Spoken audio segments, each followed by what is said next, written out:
Hello, everyone, and welcome back to our reading of Kidnapped. Today's chapter, I Go to the Queen's Ferry. Let's get started.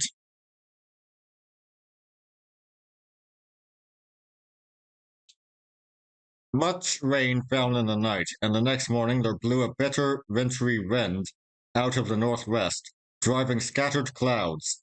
For all that, and before the sun began to peep, or the last of the stars had vanished,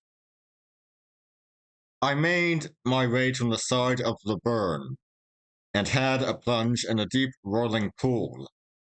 All aglow from my bath, I sat down once more beside the fire, which I replenished and began gravely to consider my position.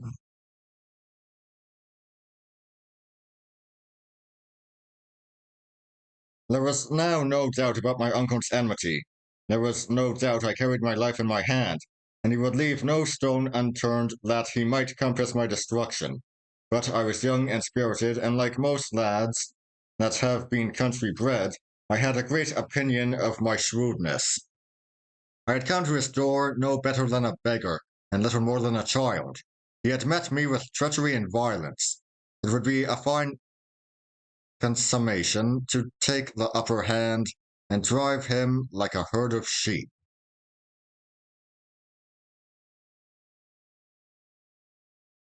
I sat there nursing my knee and smiling at the fire, and I saw myself in fancy smell out his secrets one after another, and to grow to be that man's king and ruler.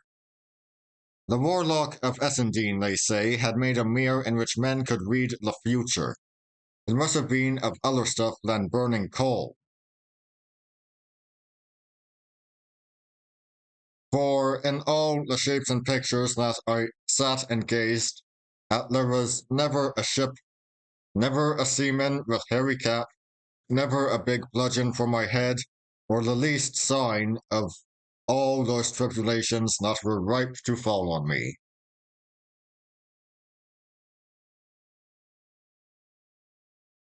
Presently, all swollen with conceit, I went upstairs and gave my prisoner his liberty. He gave me good morning civilly, and I gave the same to him, smiling down upon him from the heights of my sufficiency.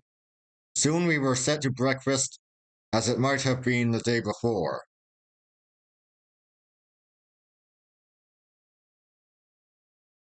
Well, sir, said I with a jeering tone, have you nothing more to say to me? And then, as he made no articulate reply, it will be time, I think, to understand each other, I continued. You took me for a country Johnny Raw, with no more Muller wit or courage than a porridge stick. I took you for a good man, or no worse than others at the least. It seems we were both wrong. What cause you have to fear me, to cheat me, and to attempt my life?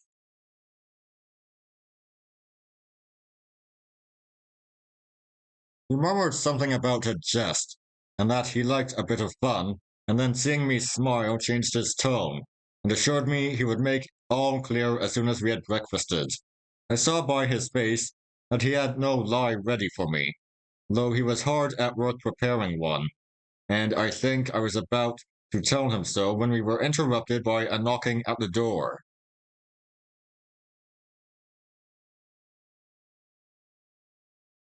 Bidding my uncle sit where he was, I went to open it and found on the doorstep a half-grown boy in sea clothes.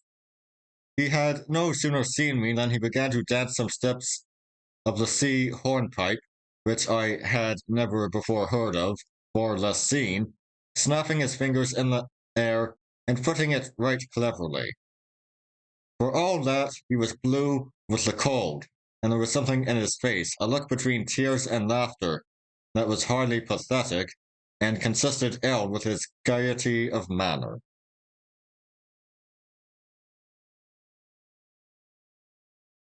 What cheer, mate? Says he with a cracked voice.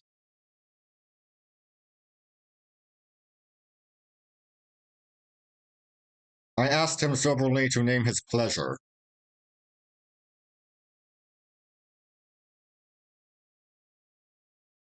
Oh, pleasure, says he, and then began to sing, For it's my delight of a shiny night in the season of the year.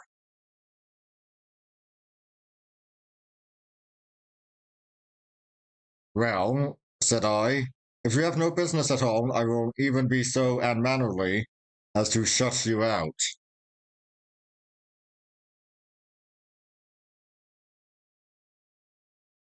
Say, brother, he cried, have you no fun about you, or do you want to get me thrashed? I brought a letter from old Easy Osy to Mr. Bellflower. He showed me a letter as he spoke.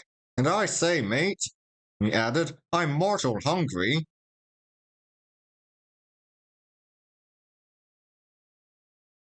Well, said I, come into the house, and you shall have a bite if I go empty for it.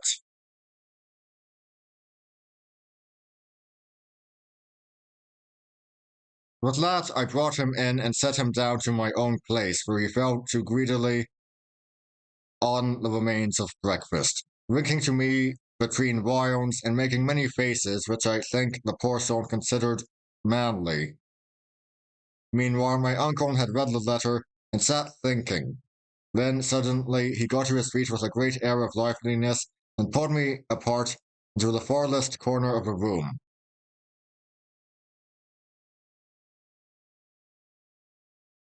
Read that, said he, and put the letter in my hand.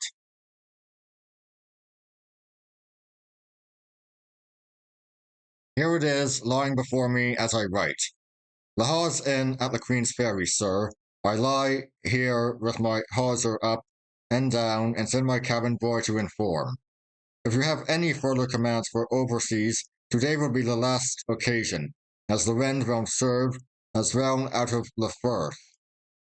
I will not seek to deny that I have had crosses with your doer, Mr. Rencaler, of which, if not speedily read up, you may look to see some losses follow.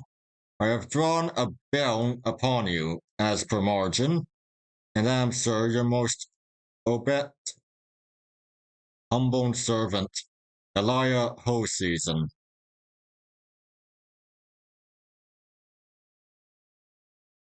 You see, Davy, resumed my uncle as soon as he saw that I had done, I have ventured with this man Hoseason, the captain of a trading brig, the Covenant of Dysart. Now, if you and me was to walk over with yon lad, I could see the captain at the hawse, or maybe on board the Covenant, if there was papers to be signed, and so far from a loss of time we can jog on to the lawyer, Mr. Renkelier's. After a lot's come and gone, ye would be slier to believe me upon my naked word, but you'll believe Renkelier. He's factor to half the gentry in these parts, an old man forby, hardly respected, and he kens your father.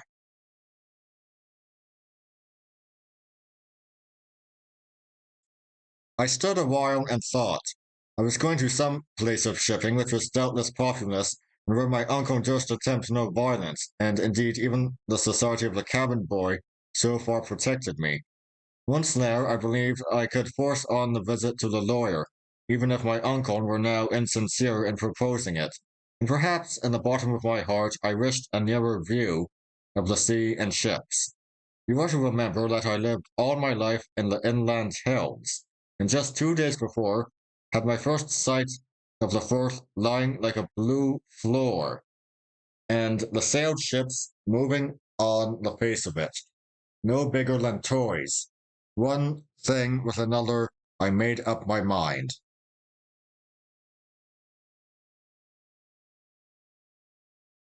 Very well, says I, let us go to the ferry.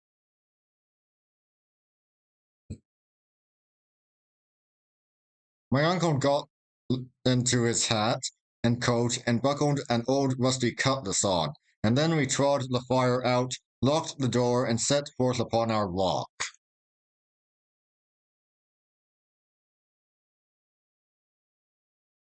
The wind being in that cold quarter, the northwest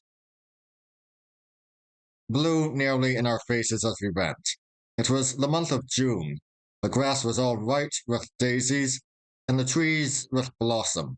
But to judge by our blue nails and aching wrists, the time might have been winter and the whiteness a December frost.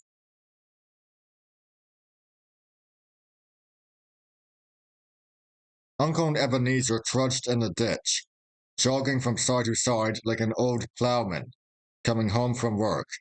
He never said a word the whole way, and I was thrown for talk on the cabin boy. He told me his name was Ransom, and that he had followed the sea since he was 9, but could not say how old he was, as he had lost his reckoning.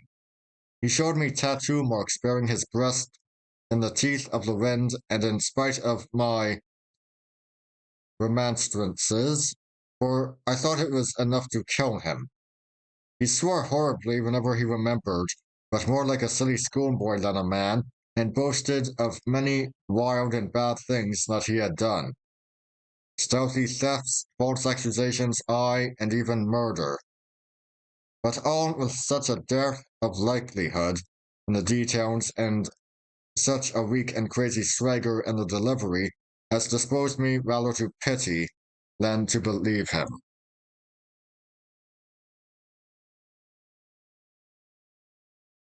I asked him of the brig, which he declared was the finest ship that sailed, and of Captain Hoseason, in whose praises he was equally loud. Easy Ozy, for he was still named the skipper, was a man by his account, that minded for nothing either in heaven or earth. One that, as people said, would crack on all sail into the day of judgment, rough, fierce, unscrupulous, and brutal. And all this poor cabin boy had taught himself to admire as something seamanlike and manly. He would only admit one flaw in his idol. He ain't no seaman, he admitted. That's Mr. Sean. That navigates the brig. He's the finest seaman in the trade, only for drink. And I tell you I believe it. Why, look here, and turning down his stocking, he showed me a great raw red wound that made my blood run cold. He done that, Mr. Sean done it, he said with an air of pride.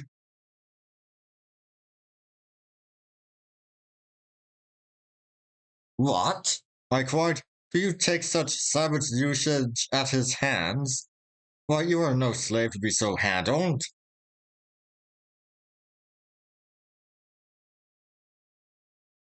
No, said the poor mooncalf, changing his tune at once. And so he'll find sea air. And he showed me a great case knife which he told me was stolen. Oh, says he, let me see him try. I dare him to. I'll do for him. Oh, he ain't the first. And he confirmed it with a poor, silly, ugly oath.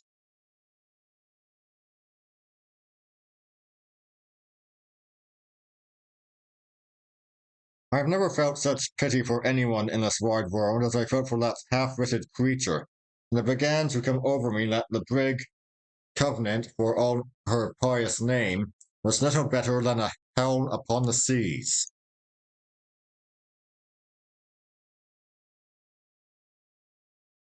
Have you no friends? Said I.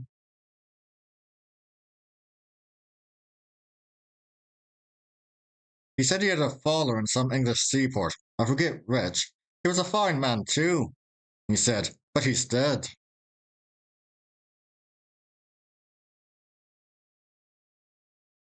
In heaven's name, cried I, can you find no reputable life on shore?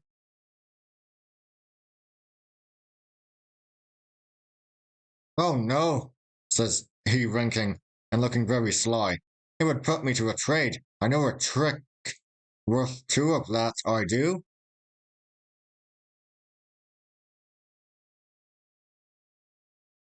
I asked him what trade could be so dreadful as the one he followed, where he ran the continual peril of his life, not alone from wind and sea, but by the horrid cruelty of those who were his masters.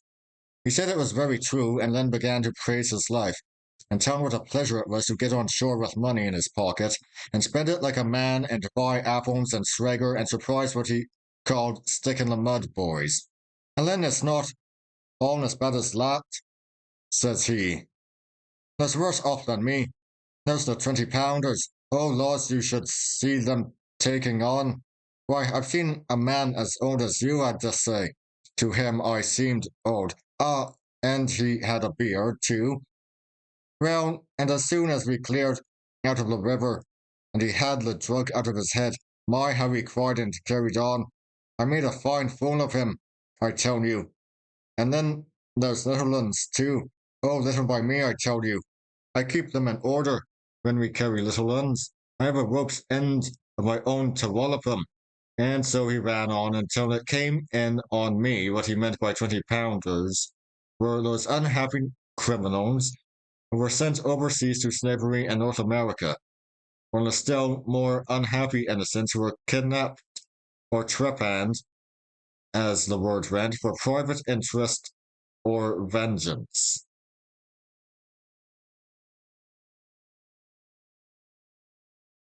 Just then we came to the top of the hill and looked down on the Ferry and the Hope.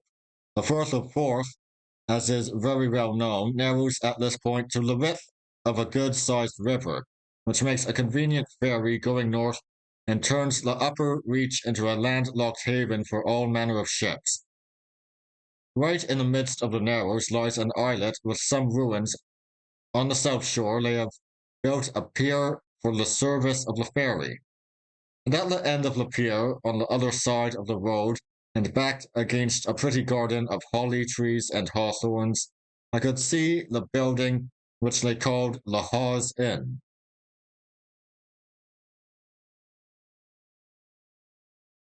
The town of Queensferry lies farther west, and the neighbourhood of the inn looked pretty lonely at that time of day, for the boat had just gone north with passengers.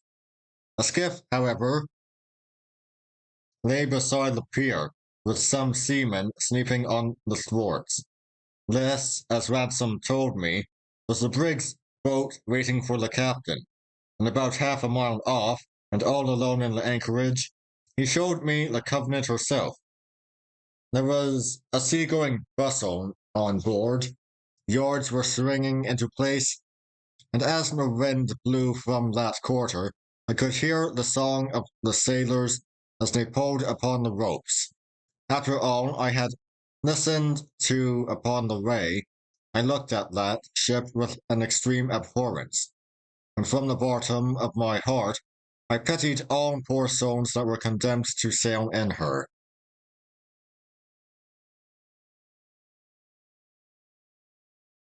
We had all three pulled up on the brow of the hill, and now I marched across the road and addressed my uncle. I think it right to tell you, sir, says I, there's nothing that will bring me on board that covenant.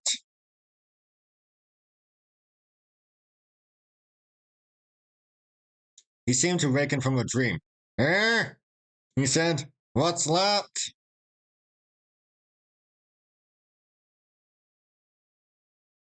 I told him over again.